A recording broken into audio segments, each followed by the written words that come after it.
It's November 2019 paper 2 question में आपके पास एक कोन है, दो कोन नजर आ रही है। खैर, read the question first. Diagram shows a bowl with a circular base. The curved surface area of the bowl is formed by removing a cone with the radius 12 centimeter and height 45 centimeter. ये आपके पास आ गई. From a larger cone as shown in the diagram, the radius of the top of the bowl is 16 centimeter and its height is 15. ठीक है जी, समझ में आ गई बात. Calculate the volume of the bowl. तो आपको जो फाइंड करना है वो इसका वॉल्यूम चाहिए आपको, यहाँ तक का. ठीक है ना, ये आपको चाहिए. तो बहुत सिंपल है, मेरे पास यहाँ पर दो कोन्स बन चुकी हैं, तो मेरे पास दो कोन है, दोनों का वॉल्यूम निकाल के मैं माइनस कर दूंगा. सिंपल सी बात. ऑलराइट, तो पहले हम करते हैं volume of larger cone. Formula क्या है हमारे पास, मैं लिख देता हूँ यहाँ पर.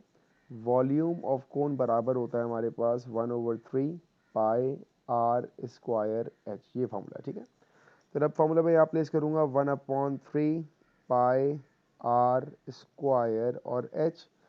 जो आपकी बड़ी कोन है उसका रेडियस हमारे पास 16 है और उसकी हाइट हमारे पास है इन दोनों का मर्जर. 45 + 15 leads to 60. सिंप्लीफाई करते हैं. अच्छा, सिंप्लीफाई मैं इसको इन टर्म्स ऑफ पाई रहने दूंगा अभी. ठीक है, तो ये आ जाएगा मेरे पास 16 square multiply by 60 and divided by 3. So it gives the value of 5120 पाई. ये मेरे पास वॉल्यूम आ चुका है लार्जर कोन का. ठीक है ना, अब मैं वॉल्यूम निकालूंगा स्मॉलर कोन का. So volume of smaller is equals to 1/3 pi R square and H. ना what is radius, radius is 12 and height is 45. ठीक है, तो इसको भी सिंप्लीफाई करते हैं. 12 का square multiply by 45 divided by 3. It gives you the value of 2160 pi. 2160 pi.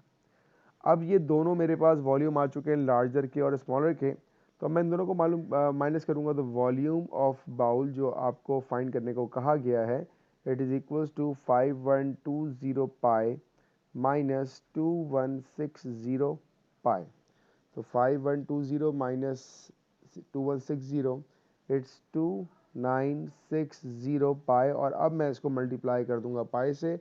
It's 3.142 और आपके पास आंसर आ जाएगा. Volume is 9300.32.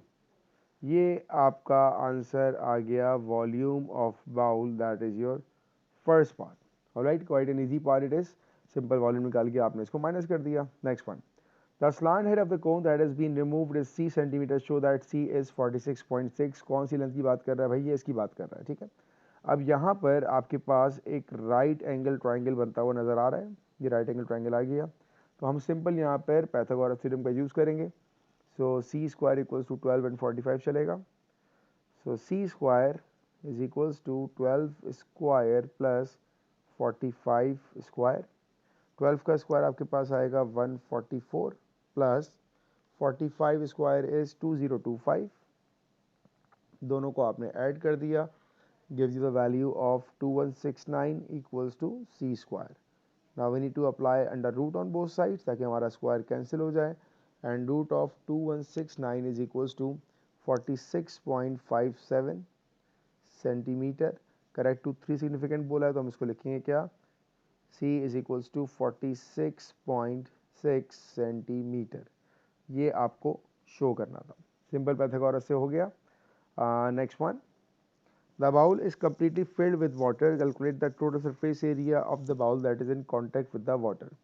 जब आपने इसमें पानी भरा होगा तो कौन कौन सी फेसेस को वो पानी टच कर रहा होगा, हम जरा यहाँ पर देखते हैं. अभी आपके पास जहाँ पर पानी टच हो रहा होगा वो आपके पास ये वाली फेस होगी, यहाँ टच हो रहा होगा. ठीक है, यहाँ पर भी होगा और यहाँ पर भी होगा.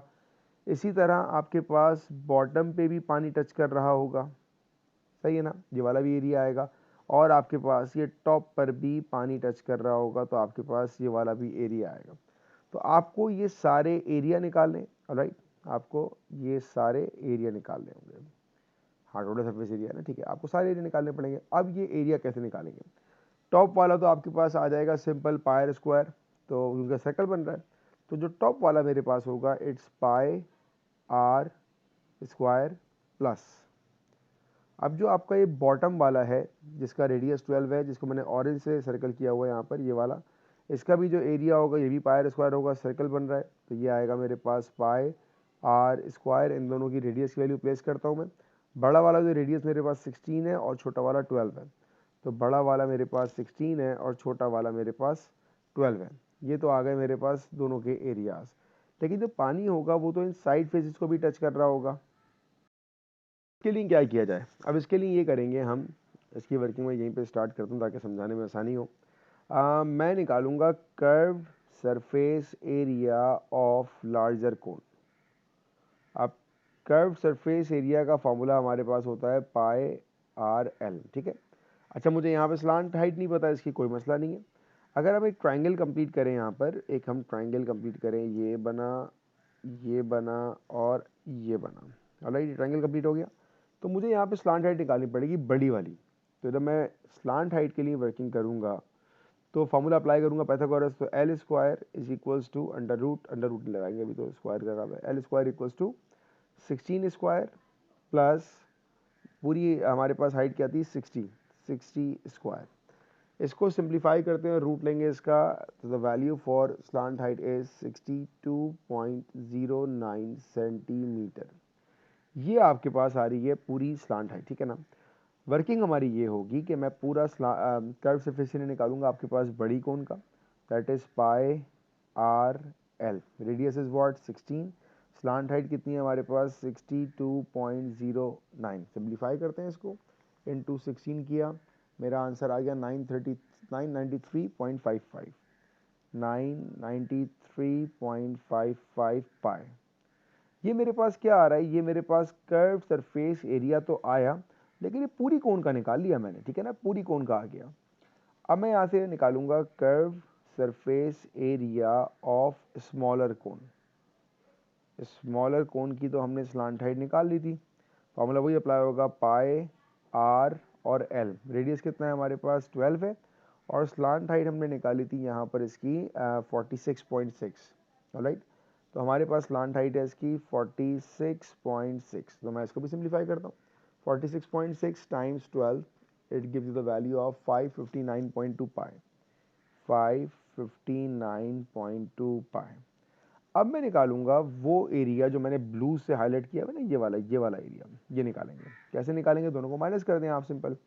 अब आपकी वर्किंग यहाँ पर ऐसे हो जाएगी, 993.55 पाई माइनस 559.2 पाई।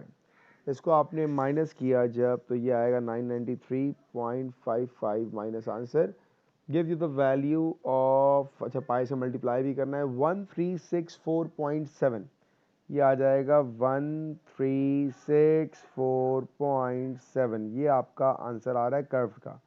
तो आपने सिंपल क्या करना है, जो आपने इक्वेशन निकाली हुई थी ना यहाँ पर आपने इसको ऐड करना है 1364.7। अब आप इन तीनों को ऐड अप कर लीजिए, तो 16 square plus 12 square multiply by pi, और इसमें आपने ऐड कर दिया 1364.7, so that total surface area that is in contact with the water is 2, नहीं एक मिनट, एक चीज़ मैंने शायद एक्स्ट्रा एड ऑन कर दी है इसमें, वो क्या है, पानी जो है ना, एक मिनट, इसे टॉप फेस पे शायद पानी टच नहीं कर रहा है, द बाउल इज कम्प्लीट, हाँ सही है, ठीक है ठीक है ठीक है ठीक है। इशू ये हुआ कि हमें कौन सी चीज़ ऐड नहीं करनी है, हमने ये ऊपर वाला, यहाँ पर तो पानी टच नहीं करेगा ना, पानी तो भरा हुआ है, वहाँ तो कोई फेस ही नहीं है, तो जहाँ पर पानी टच कर रहा होगा वो खाली बेस पार्ट होगा, और जो हमने पार्ट निकाला है, तो हमारे इस आंसर में सिर्फ ये वाला पार्ट जो है ना, ये हमने एक्स्ट्रा ऐड ऑन कर लिया, बस बाकी हमारा आंसर बिल्कुल ठीक है। इसको हम सॉल्व कर लेंगे। अब आपका आंसर आ जाएगा 1817.2 सेंटीमीटर स्क्वायर।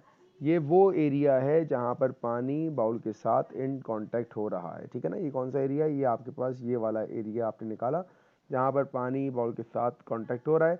क्योंकि टॉप फेस को तो टच ही नहीं करेगा, टॉप पे तो कोई फेस ही नहीं है, पानी खुला हुआ होगा, इसलिए हम टॉप फेस का एरिया नहीं लेंगे। बाकी हम बॉटम वाला एरिया लेंगे, जिसको मैं हाईलाइट कर रहा हूँ। हमने ये वाला एरिया लिया इसमें, और हमने ये साइड वाला एरिया लिया, साइड वाला सारा एरिया टच कर रहा होगा, उसको हमने लिया। साइड वाले एरिया को निकालने के लिए हमने टोटल का एरिया निकाला कर्व सरफेस, उसमें से हमने इस कोन का एरिया माइनस किया ताकि हमारे पास कर्व सरफेस एरिया आ जाए खाली बाउल का। ये आपकी कंप्लीट वर्किंग हुई।